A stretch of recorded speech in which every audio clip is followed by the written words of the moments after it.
Thokozani, Gogo Noma here. I am trying to wrap up Ukuphahla, or maybe try to answer as many questions as I can today about Ukuphahla. So Ukuphahla part 6, it is again part of part 1 of Ukuphahla. If you watch the video and go through it, it is a comprehensive video about Ukuphahla. The first video that I made about Ukuphahla, communicating with your ancestors. Today or now I am answering the question of Gogo, can I phahla when I am renting? If you are new to the classroom, welcome. If you have not yet subscribed, click the subscribe button. There is more content coming this year. We are just going to learn.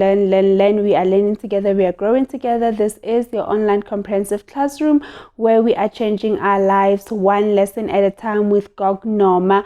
Remembering that everything that I share on this platform or in this classroom is from my own experiences, from my own spiritual journey, and from my walk with spirit. So some might resonate with you and some might not. You take what resonates with you. What doesn't, we do not disregard, we do not dismiss in this classroom. We put it aside and we leave it for the next person. In the comment section, that is where you can tell me your story, because this is Learning with Noma. So as much as I am here to teach and to share and to educate you, I am also very interested in learning from you, to hear how you do it in your own space and how you walk with your own spiritual guides. What do they say about the questions that others are asking? Because we are here to share. Maybe yours might resonate better than mine. All right, so the question at hand is, Gogo, do I phahla emqashweni? All right, when we talk about ukuphahla emqashweni, most people again are asking, Gogo, can I have umsamo, the shrine, the altar? Umsamo, I always say, defining it, that you are the msamo, you are the family tree. Your ancestors are in you. Their DNA is carried by you. Wherever you go, your ancestors are there because you carry them with you. They do not stay somewhere and you come later. But the thing is, with abantu abadala, you need to give them, I'll say, I don't want to call it permission, but you need to give consent. Yes, concern is the right word. You need to give consent for them to be part of your life and to be part of your environment. That is why I always say to people that I am not in a journey to connect you with your ancestors, but I'm here to help you align with your ancestors. And that is what my ancestors or my spiritual guides have taught me in Dumbeni when I work, that you do not connect people with their ancestors, but Gogo, you are here as a channel to help align people with their ancestors, because we are forever connected to you. And this is a lesson I had to learn from my own ancestors when I was in Christianity and I was growing up and I was praying, and the only thing that I was aware of in spirit was God, and the God outside of myself, not even the God inside of myself. And as I started with my awakening in spirit, the first message or the first thing that came to me was that we were never disconnected from you, or you were never disconnected from us. We just needed to be in alignment. You needed to shift just a little bit and be in alignment with us. Hence, I always told people that I always tell people that I was very stubborn from very early in my journey. Simple things of buying a duke, I would never be comfortable with someone telling me that I see you wearing a white duke. I needed to know about it first. And yeah, that is a topic for another day, for another lesson, and I'm gonna cover those things I've been told to buy. All right, back to the topic, or back to the lesson of the day, to say, Gogo, can I have umsamo emqashweni? Like I said, umsamo is yourself. You carry the DNA and the blood of your ancestors. When we talk about you as umsamo, we are talking about you, your parents, and your grandparents. That is your mother and your father, your parents, paternal grandparents, and your maternal grandparents. That is the umsamo, that is you. So when we say wanagele umsamo in a consultation, I need to tell you which part of umsamo wako is not right. The part of your paternal side or your maternal side. When I say wanagele umsamo, I do not talk about the umsamo that we put a candle on. No. We need to understand that that is the umsamo you that we talk about. And in the physical, sipagamisa umsamo. Just as when someone has died, we bury them and then we go after a few months, after a few years, depending on when do we have money to have a tombstone. Others now are doing it immediately after the funeral or during the funeral. They already arrange for tombstones. Then we go and we say siphakamisa igama, re phakamisa libitso, re ntsha libitso mobung. We are lifting up the name, and that is us carrying the spirit back home to say come back home. That is what it used to symbolize, not to have this extravagant, beautiful stones that we're doing, but we would literally pick up stones around the grave site, and we will put them on the grave, and then you will just lift up the name of the person who is lying there, and they will then be taken back home. That was ukuphakamisa idlozi, and then for them to also be a beautiful dlozi, to direct them to say, come, go and be idlozi elihle, and we will start dreaming of that person. They will be back home. We'll start feeling their presence around the yard. So yes, you can have umsamo or your place, or you can even light a candle where you are renting. And it's funny because I always ask people, when you say when you are renting, that means all of us should not have umsamo gatle, especially those who are living in the city, because I'm also renting. The minute you're still paying a bond to a house, that is not your house. Now I have some kasheni, because if you don't pay your monthly bond, the bank can come and they can tell you, please, we need you out. You cannot afford this house, therefore you cannot stay here. So that is why we are fighting for the land, and we are asking, can we have our land? In the olden days, you knew umkhulu makati, this is my stand emakhaya. It was there. Even now, it's still there. Kusekhaya. You are going there, we are high, we really are not. I cannot say that this is my house, or yes, it is my house, because I'm paying the bond every month, but until I'm done paying the bond, I am still renting, just like you renting in my back room. Me and you are both renting. It's just that in this instinct, I become the middleman between you and the bank, and I become the caretaker of the house.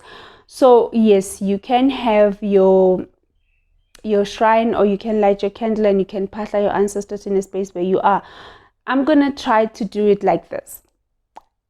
In the video of Ukuphahla, the comprehensive lesson, I have tried to break it down about, in Zulu they call it umsamo ohambayo, a mobile shrine or a mobile altar, where you can then go home, have a plate, enamel plate, or you can have your ceramic plate, whatever resonates with you.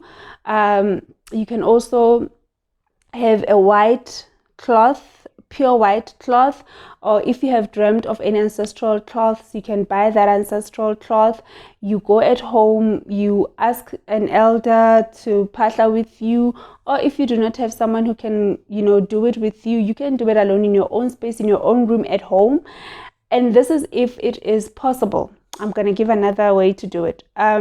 You phahla and you inform your ancestors that, I am leaving Free State, I'm going to Johannesburg because of work, and I've got a place where I'm staying. It's not really a permanent space. It is just a space that I'm staying at while I'm at work. It's one room. I'll be there, but I need you to go with me and to guide me, to support me, to be my light, to be present where I am, and for you to know where I am. Because most people, when we consult, and they'll be telling you, I don't dream of my ancestors anymore. I don't feel my mom's presence anymore, this and that and that. Whatever that I feel when I'm at home, I do not feel it when I am at my place of renting. And ancestors will say, but you did not tell us. We are still looking for you. We thought that you're going and you're coming back, or we don't even know where you are. So it's always important to report to your ancestors where you are, whether it is going to work, whether you're going to school, just if you'll be moving to a certain space and staying there for a while. They need to know, and they need to be there, and they need to accompany you. So when you've done that, you will take your snuff, you will have your plate, you will have your white cloth if it's something that resonates with you. You phahla for your ancestors with your candle. I always prefer a white candle for people who are new, who do not know much about color candles and what they mean, because purity is what white is. The white candle is uncorruptible, it is unreachable. You cannot really invite negative energies or negative vibes in that space, and it repels. So if there's negative energy, it will automatically repel the negative energy in your space, and make sure that you are just left with purity, innocence, and light. After you phahla at home, you just pack your things in a bag. Some people like to be organized like myself. You'll have a container and then you take it to where you are staying. And when you get there, you will open everything up again and you phahla using water. You can have your snuff, you can have your candle, you can have that plate that you use to phahla. So whatever that will be resonating with you, that is what you will have. And the plate, you will most of the time use it to pour your snuff.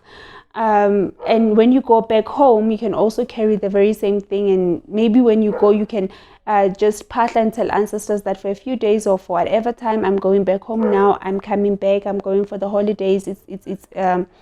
It's December, or I'm on leave. And when you get home, you just light your candle and you just phahla the way you would.